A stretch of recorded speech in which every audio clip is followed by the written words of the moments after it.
Hi, Brendan. Are you on the train right now? Oh, hi, Linda.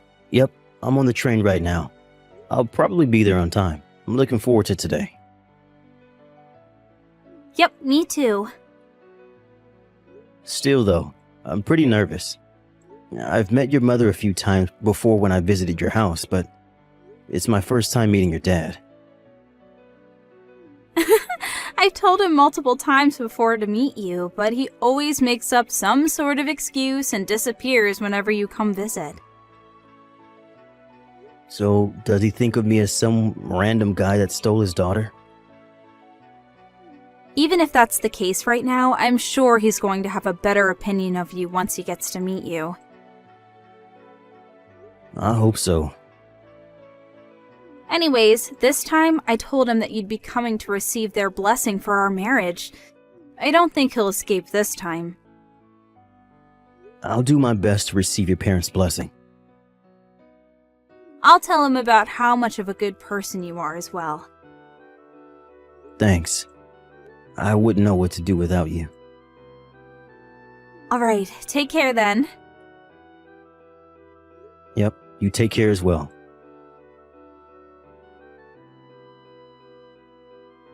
To think that you were a piece of scum that grew up without a father. What? Could this be Alinda's father? I got your contact information from Alinda's smartphone. Is that so? First off, let's get this straight. I'm not going to be your father-in-law. I'm not going to let you and my daughter even get married. All right, then I'll call you Mr. Reed for now. Mr. Reed, why did you do what you did back there? Because you're a piece of scum that was raised in a single-parent family. I'm sorry, but that's not an answer to my question. Why did you throw that ashtray at me? You didn't just throw it at me. You were even waiting for me to enter the front door, poised to throw it. Luckily, it was only a light ashtray, and I was able to get away with only the swelling on my forehead, which you seem to aim for. Not liking someone is not an excuse to throw stuff at them. You see, that's what I'm talking about. All I did was teach you a little lesson and you start getting all mad. You're a piece of scum that was raised by a single parent. Your reaction proves that what I say is right. If I may, there are people who become single parents against their own will. Even placed in such an environment, there are tons of people who have been raised on a straight path and are regular members of society. Don't you think that calling someone a piece of scum just because they were raised by a single parent is a bit prejudiced?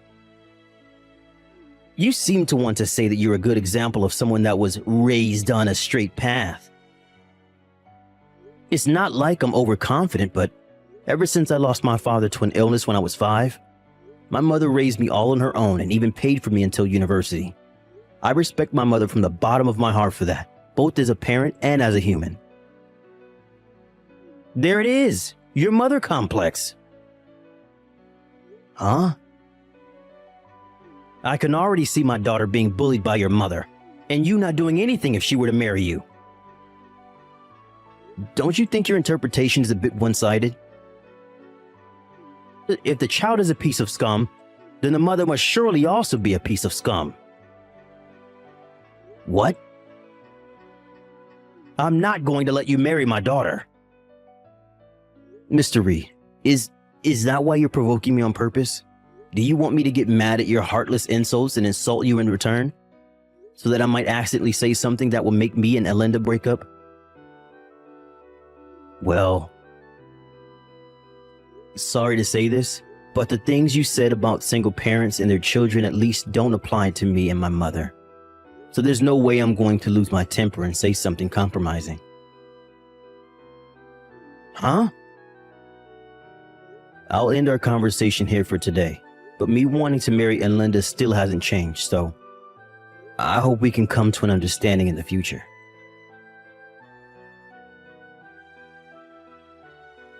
Brendan! Sorry it took me so long to contact you. Hi, Linda.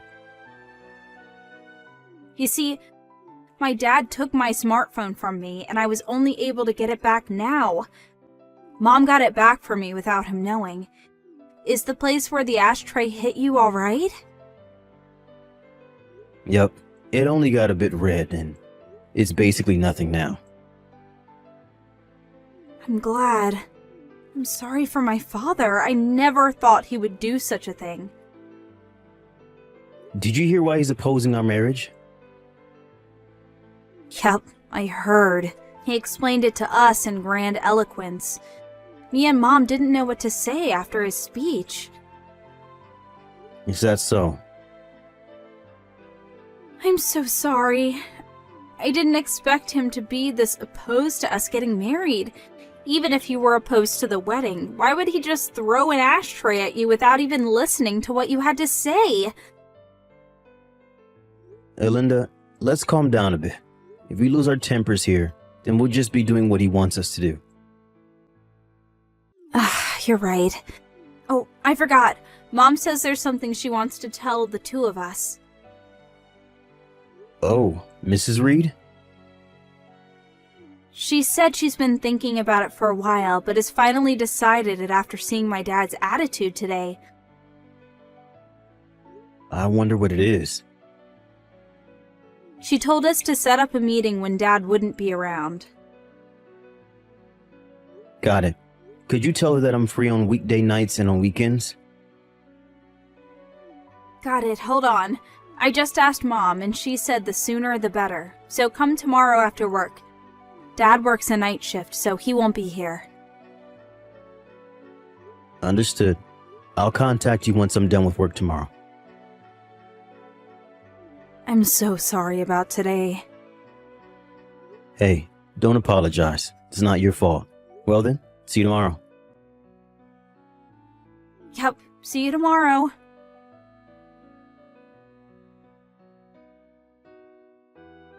So you didn't have enough and decided to come again. But I heard that you were going to work a night shift today. The production line was halted because one of our machines broke down. They told us repair would take the whole night, and so I got home early. Is that so? I'm going to marry Linda to another man. Huh? Her husband is going to be the son of an executive director of the company I work at. Me and the executive director have been friends for a long time. And I promised to him that I would give his son my daughter to marry. The son of an executive director? How does it feel? He's a part of the upper class. You're nothing compared to him. You work at a factory owned by a food company at S City, right, Mr. Reed? I'm sure Linda will immediately give up marrying you if I tell her about this opportunity. Don't you dare bother my daughter's happiness, you single-parent raised piece of scum. Is that so? If that's the case, then I'm done. I see. It's a bit rude of me to say this, but I'll praise you for knowing when to quit. Don't get any ideas. I'm definitely going to marry Linda. I just mean that I don't need a father-in-law like you. What did you say? Sorry for bothering you.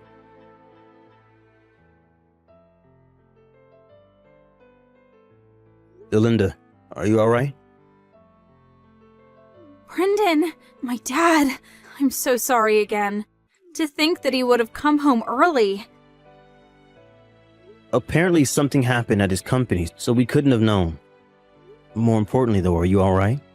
I was forcefully kicked out of the house, but I'm worried about you and your mom who were left with him. I'm fine. Dad kept texting someone or talking to someone on the phone, so he didn't seem to have time for us. The two of us took this opportunity and fled by car. We're at my mom's brother's house right now. By the way, Mom left him the divorce papers, which she already signed. So her plan is already underway, huh? She said she was intending on this all along and had been preparing since last night. She wanted to tell you about it, but Dad suddenly came home. Oh, is that so? Based on what she said up until I was kicked out, I guess the preparation was the obvious choice. Dad's probably going to try and find out where we went. Oh, obviously I'm not going to tell him, so don't worry.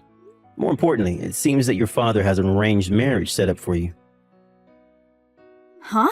You mean he wants me to marry someone else? Yep. He says that your husband is going to be the son of an executive director of the company he works at. The son of an executive director? Could it be someone you know? He was a classmate during middle school. Apparently he's extremely bright and is one of the candidates for the next CEO. Oh, so that's why your dad wanted you to marry him so much. But I heard during our middle school reunion recently that he was already engaged. Huh? It seems that people at the company don't know yet, though. Apparently, his fiance is the daughter of the company's CEO. What? If we let Dad do as he likes, I feel like a lot of people that have nothing to do with this are going to be caught up in this mess. You're right. I have a bad feeling that this is going to be a hassle. Hey, Linda, could you let me take care of the situation? I feel like we need to finish things right now. Do you have a plan? I think that getting my mother to intervene is the quickest way to take care of all of this. What? Your mother? To be honest, this is a card that I didn't really want to play, but it seems like I have no choice if I want to stop this before things get out of hand. I want you to wait a bit longer.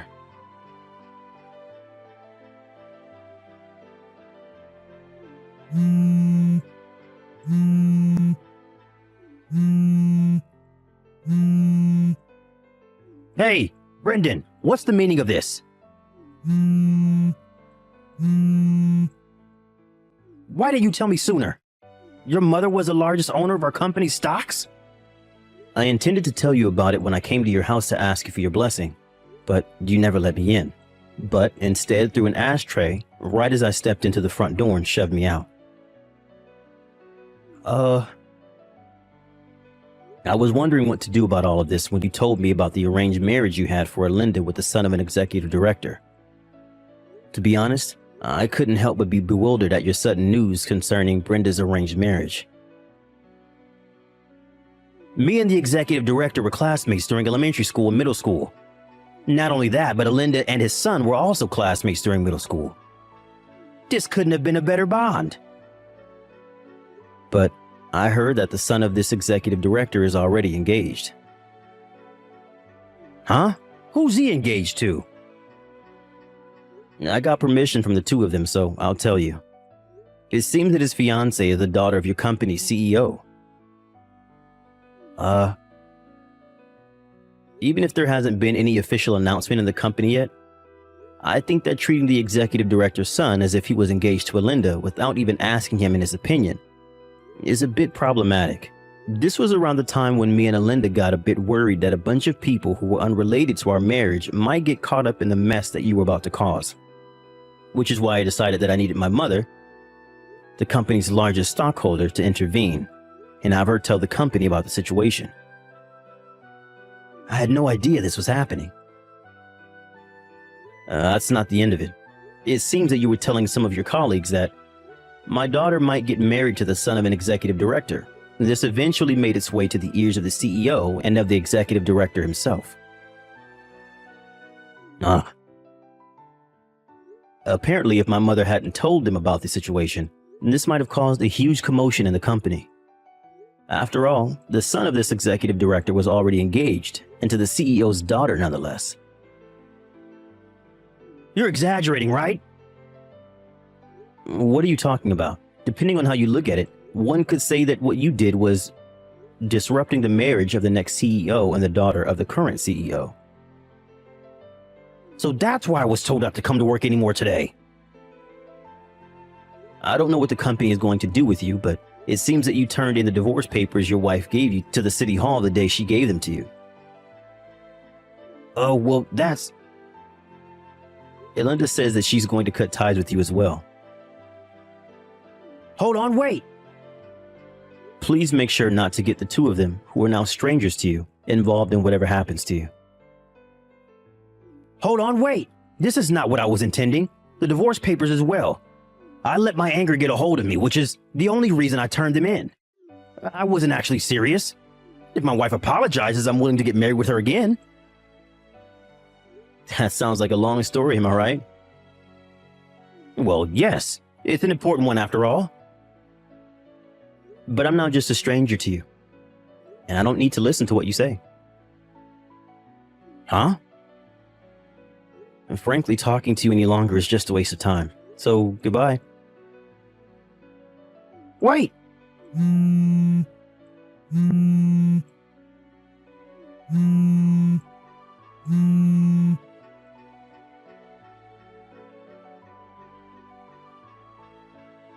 A few days after this incident, it seems that Mr. Reed was told by his company to relocate somewhere far away.